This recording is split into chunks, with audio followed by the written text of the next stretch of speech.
अस्सलाम वालेकुम नाजरीन, मैं हूं हकीम ज़ियाउर रहमान और आप देख रहे हैं मेरा यूट्यूब चैनल हर्ब्स। नाजरीन, आज की वीडियो बलगमी खांसी से मुतालिक है।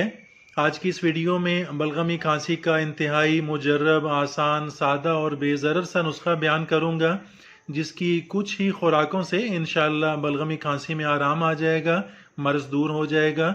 ये नुस्खा आप घर पर भी बड़ी आसानी से बना सकते हैं। बहुत सादा और आसानी से मिलने वाला अज्जा हैं। बलगमी खांसी से तंग मरीजों के लिए बेहतरीन नुस्खा है। नाजरीन, खांसी बजाते खुद कोई मर्ज नहीं होता, बल्कि खांसी सीने की, फेफड़े की, दूसरी अमराज की निशानदेही करती है। ये किस्म का सायरन है जो सीने के अमराज में बजने लगता है, और ये बात हकीम या डॉक्टर को ही तय करनी होती है कि खांसी किस वजह से हो रही है, खांसी की वजूहात क्या हैं। नाजरीन, खांसी की मुख्तलिफ वजूहात में सर्दी लगना, दायमी नज़ला ज़ुकाम, गर्दो गुबार, गर्म सर्द हवा का लगना, धुआं, टाइफाइड बुखार, नज़ला वबाई, खसरा, नमूनिया, टीबी, अमराज कलब और वर्म जिगर वगैरह शामिल हैं। इनमें से कोई भी वजह हो सकती है। तो ये बात हकीम या डॉक्टर ही तय करता है कि ये जो खांसी हो रही है इसकी असल वजह क्या है। नाजरीन, खांसी की दो बड़ी अकसाम हैं, एक खुश्क खांसी और दूसरी तर खांसी, जिसे हम बलगमी खांसी भी कहते हैं। आज की वीडियो बलगमी खांसी से मुताल्लिक है।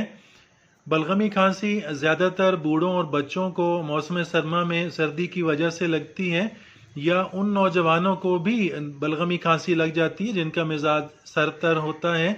ऐसे नौजवान ज़्यादा सर्दी बर्दाश्त नहीं कर सकते और मामूली सर्दी लगने से या कोई सर्द या खट्टी चीज़ खाने से ही बलगमी खांसी का शिकार हो जाते हैं।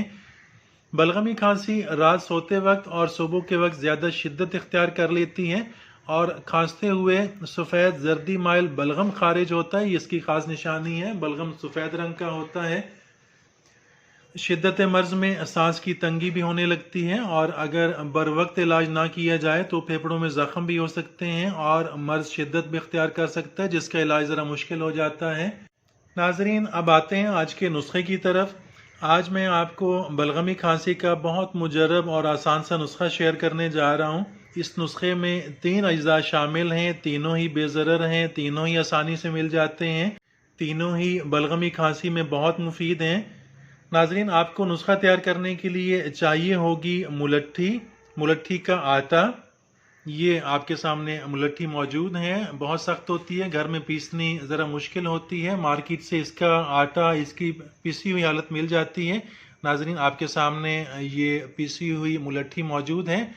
ये पिसी हुई मुलट्ठी ही मार्केट से ले लीजिएगा, क्योंकि ये मुलट्ठी की जड़ों को घर में पीसना बहुत मुश्किल होता है, सख्त होती हैं।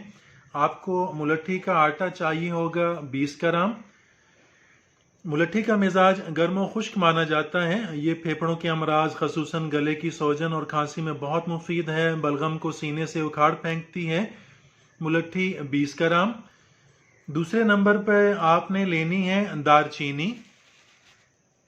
ये नाजरीन दारचीनी है। दारचीनी का मिजाज गर्म और खुश्क होता है। दारचीनी एसाबी अमराज के अंदर बहुत ज़्यादा मुस्तामिल है। अमराज मैदा और बलगम की ज़्यादती में भी बहुत मुफीद है। दारचीनी 10 ग्राम। तीसरे नंबर पर आपने लेनी है मिर्च स्याह। इसकी मिकदार भी 10 ग्राम लेनी है। मिर्च स्याह का मिजाज भी गर्म और खुश्क है। मिर्च स्याह हाफजा तेज़ करती है, नज़र तेज़ करती है, अमराज दिमाग, अमराज नाक, हलक, सीना, मैदा वगैरह में कसरत से मुस्तामिल है। बहुत ज़्यादा इस्तेमाल होती है नुस्खा जात के अंदर। आपको मिर्च स्याह 10 ग्राम लेनी है। नाजरीन, मुलट्ठी 20 ग्राम, दारचीनी 10 ग्राम और मिर्च स्याह 10 ग्राम, तीनों को कूट पीस कर सफ़ूफ बनाकर महफूज कर लें।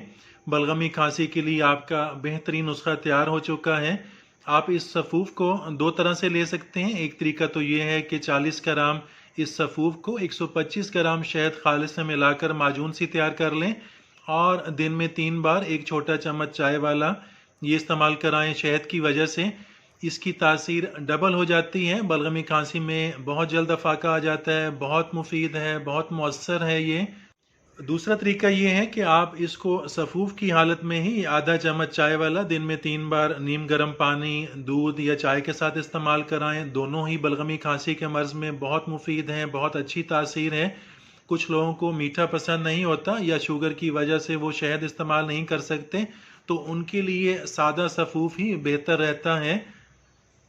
ناظرین, علاج کے دوران سرد, بادی, دیر ہضم اور بلغم پیدا کرنے والی چیزوں سے پرہیز ضرور کریں. سرد ہوا اور سرد پانی سے اپنے آپ کو دور رکھیں.